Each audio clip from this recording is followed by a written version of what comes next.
I never believed in fate until the night Marcus walked into the Bluebird Diner with snowflakes melting in his dark hair and asked me about pie. But I'm getting ahead of myself. Let me start at the beginning, back when I thought I had my whole life figured out. My name is Kai, and I've been working at the Bluebird Diner on Route 80 for 3 years now. It's one of those classic roadside places that exists in a kind of time warp, all chrome and vinyl booths, with a jukebox in the corner that still plays actual records. The kind of place where truckers stop at 2 in the morning for coffee and conversation, where the regulars know your name and your story, where the world outside seems to pause for just a little while. I took this job right after I dropped out of college. Everyone said I was throwing my life away, that I had so much potential, that I should finish my degree in architecture and make something of myself. But the truth is, I was drowning there, drowning in expectations, in the pressure to be someone I wasn't, in the silence of closets that felt like they were getting smaller every day. So I left, packed up my car, drove until I ran out of highway, and ended up here in this little nowhere town in Wyoming. Population 853. My mom still calls every Sunday, still asks when I'm coming back, still pretends she doesn't know why I left. My dad stopped calling after I told him. Some silences are louder than others, but the Bluebird became my sanctuary. Doris, the owner, hired me without asking too many questions. She's 72, makes the best pie in 3 states, and has this way of looking at you that makes you feel seen without feeling exposed. The other servers, Rita and Tom, they became my family. The regulars, the truckers, the lost souls passing through, they all became part of my story. I thought I was content. I thought I'd found my place in the world, even if it wasn't the place anyone expected me to be. I thought I understood what happiness looked like. Then Marcus happened. It was a Tuesday night in February, one of those nights when the cold seeps into your bones and the wind howls like something alive. We'd had maybe 4 customers all evening. I was wiping down tables, thinking about closing early, when the door chimed and he walked in. He was tall, maybe 6'2", with broad shoulders and these striking green eyes that seemed to catch every light in the diner. He wore a leather jacket over a flannel shirt, jeans that had seen better days, and work boots that tracked snow across the floor. His hair was dark and slightly too long, curling at his collar. He had maybe 3 days of stubble on his jaw, and this slight hesitation in his step, like he wasn't sure he was in the right place. I remember thinking he looked tired, not just physically tired, but soul tired, the kind of exhaustion that comes from carrying something heavy for too long. He slid into a booth by the window and picked up the menu, but I could tell he wasn't really reading it. His eyes were distant, focused on something only he could see. I grabbed a pot of coffee and headed over, professional smile in place, walls firmly up. That's how I survived in this town. Friendly, but not too friendly. Present, but not too present. Visible, but invisible. "Evening," I said, filling the cup on his table without asking. Nobody refuses coffee at the Bluebird at 9 o'clock on a winter night. "What can I get you?" He looked up at me, and something in his expression shifted. Not recognition exactly, but something else. Something that made my heart skip in a way I'd trained myself not to notice. He started, his voice deeper than I expected, with a slight rasp to it. I was talking to a trucker at the gas station about 40 miles back. He said this place has the best pie he's ever had. Said I'd be a fool to pass through without stopping. "Doris makes everything fresh daily," I said, falling into my server patter. "We've got apple, cherry, pecan, and lemon meringue tonight. All of them are good, but the apple's her specialty. She uses cinnamon and just a hint of cardamom. It's kind of magic." He smiled then, just a little, and it transformed his whole face, made him look younger, less burdened. "Apple sounds perfect." "Coming right up." I turned to go, but his voice stopped me. Hey, this might sound weird, but would you maybe want to join me? I've been driving for 12 hours straight and I could use some company. I'll pay for 2 slices. My stomach did this complicated flip-flop thing. In 3 years at the Bluebird, I'd been hit on exactly twice. Once by a drunk businessman who propositioned every person in the diner, and once by a woman old enough to be my grandmother who told me I reminded her of her late husband. This didn't feel like either of those times. This felt dangerous. I'm working, I said automatically. Right, yeah, of course. Sorry.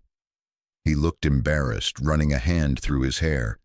That was forward. I don't know. You seem like someone who'd understand. Understand what? I wanted to ask. But Rita was in the kitchen and there were only 2 other customers in the whole place, both absorbed in their phones. Doris had already left for the night. 1 slice, 2 forks, I heard myself say. But I'm only sitting down for a few minutes. His smile came back, brighter this time. Deal. I brought out a generous slice of Doris's apple pie, still warm, with 2 forks, slid into the booth across from him, my heart hammering in a way that felt both terrifying and exhilarating. I'm Marcus, he said, extending his hand across the table. Kai.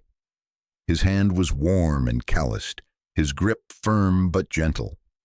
We ate in silence for a moment, and I watched him take his first bite. His eyes closed, and he made this small sound of appreciation that did things to my nervous system I absolutely could not afford to think about. Okay, that trucker was not exaggerating, Marcus said. This might actually be the best pie I've ever had. Doris has been making it the same way for 40 years. She says the secret is in the apples. She gets them from an orchard 3 towns over, only uses Honey Crisps, and she peels every single one by hand. You sound like you love this place. I shrugged, stabbing a piece of pie with my fork. It's home. Where's home, he asked, if you don't mind me asking. Originally, Seattle, but that feels like a different lifetime. He nodded like he understood. I'm from Boston, haven't been back in 4 years. What are you running from? The question came out before I could stop it, too direct, too personal, but instead of shutting down or getting defensive, Marcus just looked at me with those green eyes and said, Same thing you are, probably. The air between us shifted, became charged with something unspoken, something recognized. It was like that moment in a movie where the soundtrack swells, and you know everything's about to change, except this was real life and there was no music, just the hum of the refrigerators and the distant sound of the highway. I drive trucks, Marcus continued, his voice quieter now. Long haul, cross country. I took the job because it meant I could keep moving, never stay in one place long enough for anyone to ask questions or make assumptions, never have to explain myself. Sounds lonely, I said. It is. He met my eyes. But it's safer than the alternative.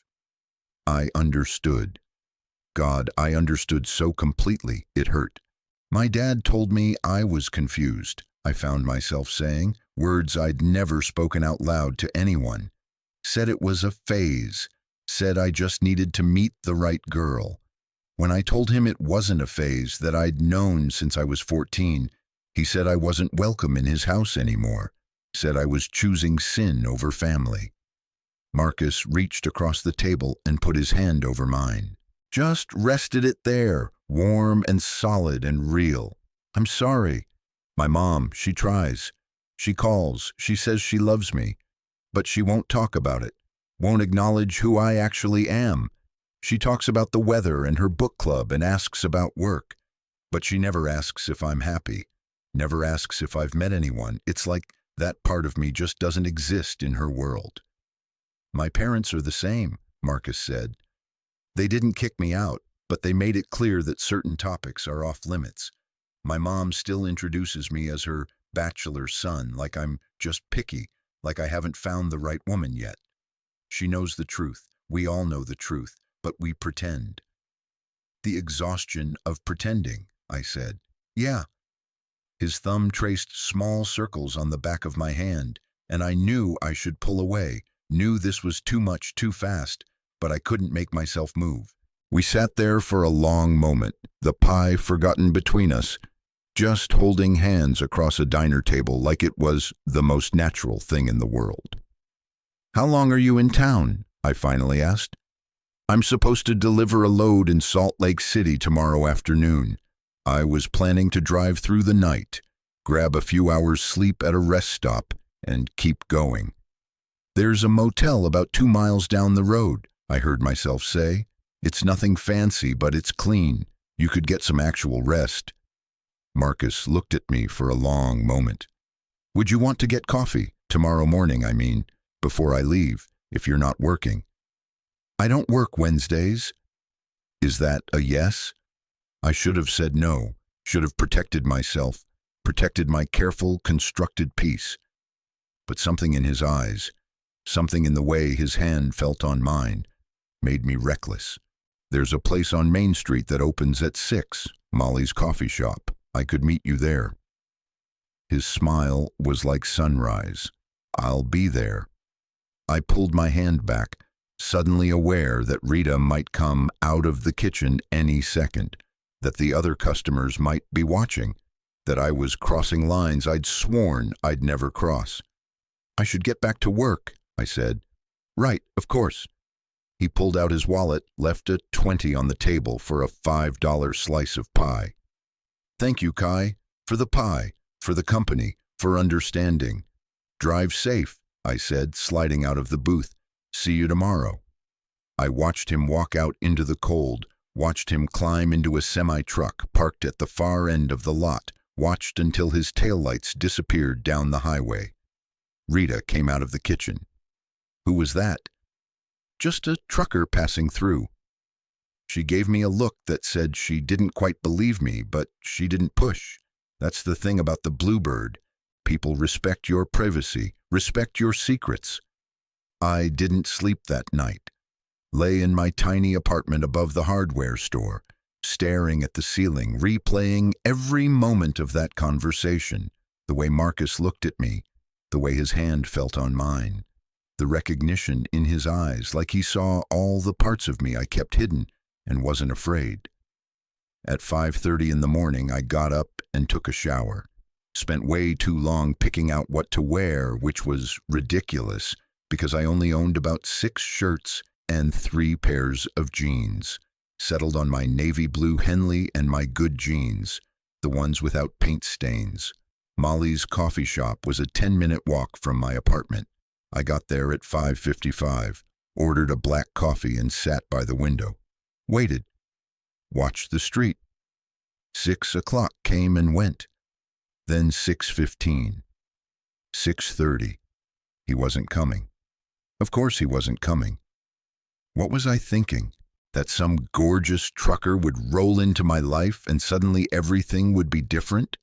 That I'd find connection and understanding and maybe something more with a stranger who'd probably already forgotten my name? I was an idiot. At 6:45, I stood up to leave. The barista, Molly herself, gave me a sympathetic look.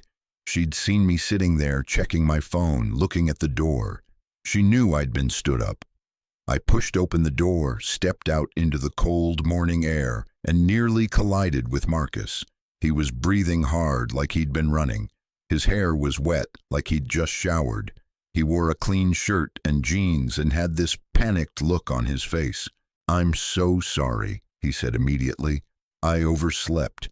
My alarm didn't go off, and I woke up at 6:30 and I thought you'd be gone, but I drove here as fast as I could, and I'm so sorry.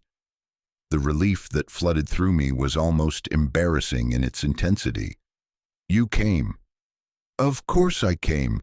Kai, I haven't been able to stop thinking about you since I left the diner last night. We stood there on the sidewalk, the morning sun just starting to break over the mountains, our breath making clouds in the cold air. Do you still want coffee? I asked. I want whatever means I get to spend more time with you. We went inside, ordered coffee and breakfast sandwiches. sat in the same booth by the window, and we talked. Marcus told me about growing up in Boston, about knowing he was different from the time he was 8 years old, about the careful performance of masculinity he'd learned to maintain, about playing football in high school because it was expected, about dating girls because that's what his friends did, about the constant exhaustion of being someone else. He told me about coming out to his parents when he was 23, about his father's silence, his mother's tears, about his younger sister who stopped talking to him, who told him he was ruining the family, about feeling like he'd lost everything in exchange for the truth. He told me about taking the trucking job 4 years ago because it meant freedom. Freedom from expectations, from questions, from the constant negotiation of visibility, freedom to exist without explanation.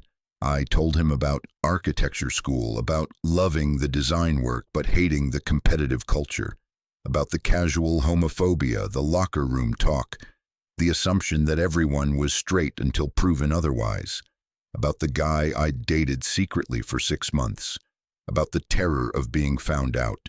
I told him about the panic attacks I started having in my junior year, about the feeling that the walls were closing in, that I couldn't breathe, that I was disappearing into someone else's version of who I should be.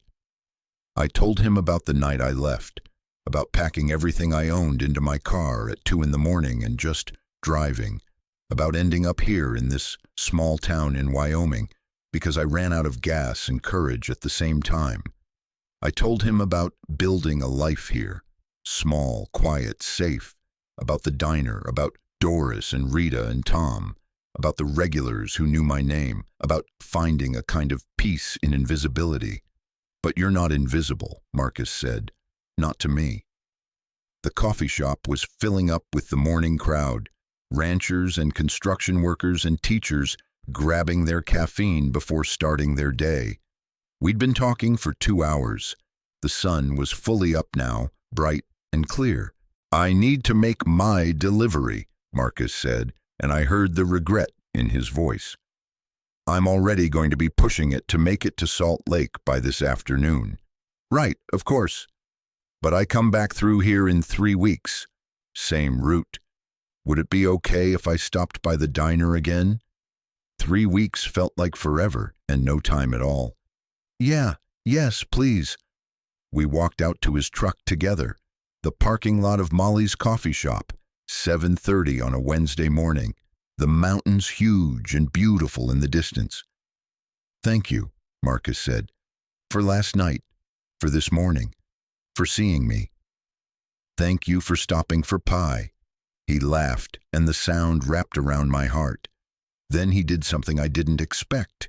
He pulled me into a hug, right there in the parking lot, in full view of anyone who might be watching. His arms came around me, solid and warm, and I let myself lean into it, let myself have this moment of connection, of being held, of being seen. 3 weeks, he said, against my hair. 3 weeks, I echoed. I watched him drive away, the semi-truck rumbling out of the parking lot and back onto the highway. Watched until I couldn't see him anymore. Those 3 weeks were the longest of my life. I worked my shifts at the diner, made small talk with customers, served pie and coffee and burgers. But part of me was somewhere else, counting down days, wondering if Marcus would actually come back. Wondering if that connection I felt was real or just loneliness dressed up as something more. Doris noticed. You're distracted, she said one afternoon, catching me staring out the window at the highway. Just thinking. About that handsome trucker who came in asking about pie? I looked at her sharply. How did you know? She smiled. That knowing smile that said she'd seen more of life than most people could imagine. I've been running this diner for 43 years, honey. I know what it looks like when someone's waiting for someone. He said he'd come back through in 3 weeks. Then I better make sure I have fresh apple pie when he does. The day Marcus was supposed to come back, I called in to work, even though it was my day off. Told Rita I wanted to pick up a shift. She didn't ask why, just said yes. I must have checked the door 100 times that evening. Every time it chimed, my heart jumped. But it was never him, just the regulars, the usual crowd, the world continuing on like it always did. By 9 o'clock, I'd given up. He wasn't coming. Maybe the delivery route had changed. Maybe he'd forgotten. Maybe that connection I felt had been one-sided, a lonely server reading too much into a kind stranger's attention. I was in the kitchen, helping Doris with the dishes, when Rita poked her head in. "Kai, someone's asking for you." My heart stopped. "Who?" She grinned. "Tall, dark, handsome trucker who wants to know if we have any apple pie left." I nearly dropped the plate I was holding, dried my hands on my apron, took a breath, and walked out into the dining room. Marcus sat in the same booth by the window. He looked tired but happy, and when he saw me, his whole face lit up. "Hey," he said. "Hey yourself, you came back." I said I would. I slid into the booth across from him, suddenly feeling shy. "How was Salt Lake?" "Long. Boring. I couldn't stop thinking about this diner, about the pie." He paused. "About you." Doris appeared with 2 plates, each with a generous slice of apple pie, still warm from the oven. She set them down with a wink and disappeared back into the kitchen. "She knows," I said. "Is that okay?" I thought about it, about Doris, who'd given me a job without questions, who'd created a space where people could be themselves, who'd built a sanctuary on a highway in the middle of nowhere. "Yeah," I said, "it's okay." We ate our pie slowly, talking between bites. Marcus told me about his 3 weeks on the road, about the cities he'd driven through, the people he'd met, the endless miles of highway. But mostly, he told me about how he'd thought about me, about our conversation at Molly's, about the way I understood him without judgment. I told him about my 3 weeks at the diner, about Doris noticing I was distracted, about counting down days, about being afraid he wouldn't come back. "I almost didn't," Marcus admitted. "I sat in my truck at a rest stop about 50 miles from here trying to talk myself out of it, telling myself it was stupid to get attached, that this couldn't go anywhere, that I should just keep driving." "What changed your mind?" "I realized I was tired of running, tired of being alone, tired of convincing myself that safety and happiness were the same thing." He reached across the table, took my hand. "You make me want to stop running." The diner was mostly empty now, just us and one old rancher at the counter, absorbed in his newspaper. Rita and Tom were in the kitchen. It felt private, intimate, like the world had narrowed to just this booth, this moment, this connection. "I don't know how this works," I said quietly. "You're on the road. I'm here. We live in different worlds. Then maybe we figure out how to build a bridge between them." Over the next 6 months, we did exactly that. Marcus came through every 3 weeks like clockwork. Sometimes he'd arrive late at night and I'd meet him after my shift. Sometimes he'd come in the morning and we'd have breakfast at Molly's. We'd talk for hours, learning each other's stories, building something real out of stolen moments and highway miles. He told me about his dreams of eventually buying his own truck, being his own boss, about maybe settling down somewhere, finding a place to call home. I told him about my abandoned architecture dreams, about how I sometimes still sketched building designs on napkins during slow shifts. On his 4th visit, he kissed me. We were sitting in his truck in the parking lot of the Bluebird, talking long after the diner had closed.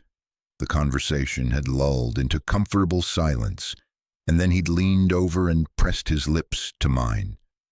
Gentle, tentative, asking permission. I kissed him back, and it felt like coming home. On his 7th visit, I introduced him to Doris properly. She made him sit at the counter and eat a piece of every pie she had, interrogated him about his intentions, his plans, his character. Marcus answered every question with honesty and patience, And by the end of the night, Doris pulled me aside and said, "That's a good man, Kai. Don't let him get away." On his 10th visit, Marcus told me he loved me. We were walking along Main Street at midnight, the town quiet and dark around us.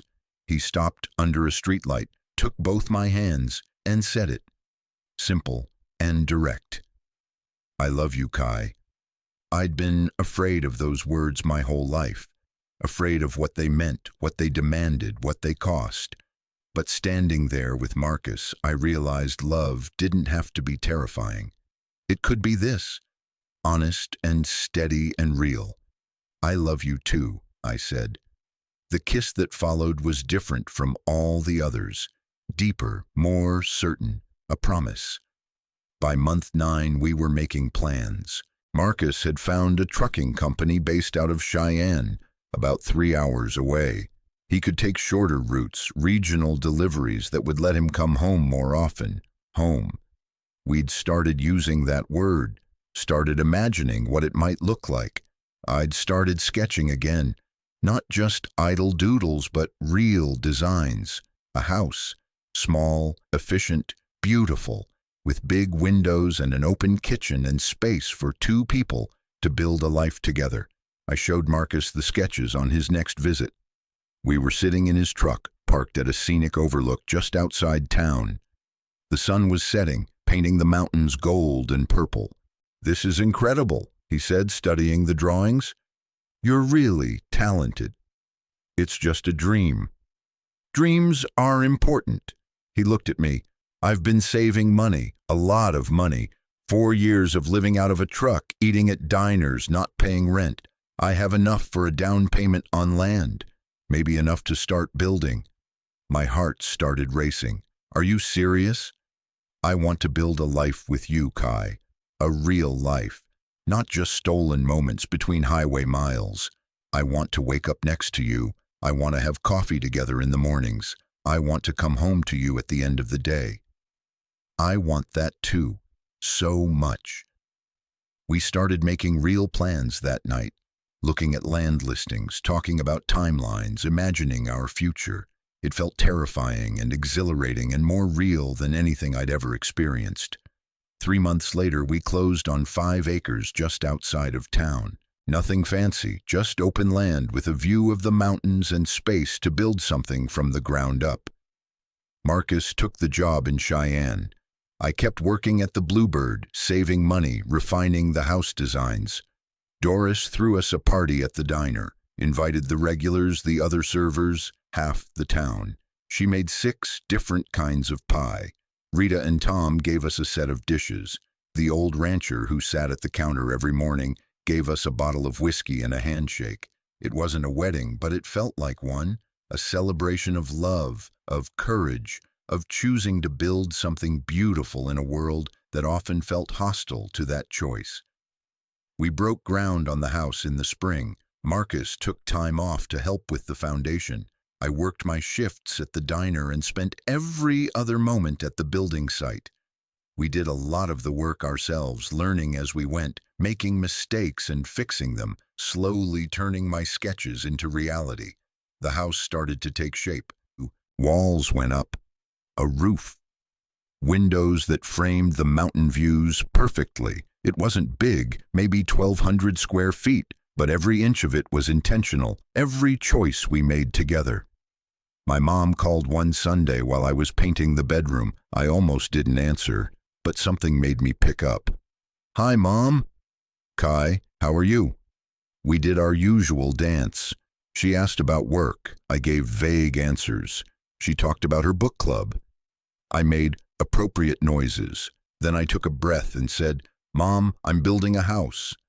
Silence on the other end. "With someone," I continued. "His name is Marcus. We've been together for over a year. I love him. We're building a life together." More silence. Then, quietly, "Are you happy?" The question surprised me. "Yeah, Mom, I'm really happy." Then, "I'm glad." Her voice was thick with emotion. "I know I haven't been good at this, at accepting, at understanding, but you're my son, and I love you, and if you're happy, then that's what matters. I sat down on the paint-splattered floor, phone pressed to my ear, tears streaming down my face. Thank you. Can I meet him, Marcus? You want to? I want to know the person who makes my son happy. It wasn't everything. It wasn't complete acceptance or understanding, but it was a start, a bridge being built, one conversation at a time. We moved into the house in August, exactly 18 months after Marcus first walked into the Bluebird Diner asking about pie. It wasn't completely finished. We still needed to do the landscaping, finish the guest bathroom, paint the living room, but it was ours. Home.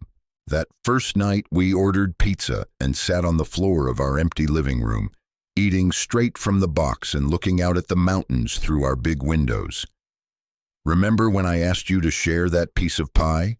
Marcus said. 1 slice, 2 forks. Best decision I ever made. I leaned against him, his arm coming around my shoulders. Mine too. We sat there as the sun set, as the stars came out, as our house, our home, our life together settled around us. It wasn't the life anyone had expected for me. Not my parents, not my old friends from college, probably not even me, but it was mine, ours, built from honesty and courage and a chance encounter on a cold February night. Sometimes the best things in life come from the smallest moments, from stopping for pie, from saying yes when you want to say no, from recognizing yourself in a stranger's eyes and being brave enough to reach out. Sometimes home isn't a place you're born into. It's something you build piece by piece with someone who sees you completely and loves you anyway. Sometimes all it takes is 1 slice of pie and 2 forks. Total char R. Count 24,847.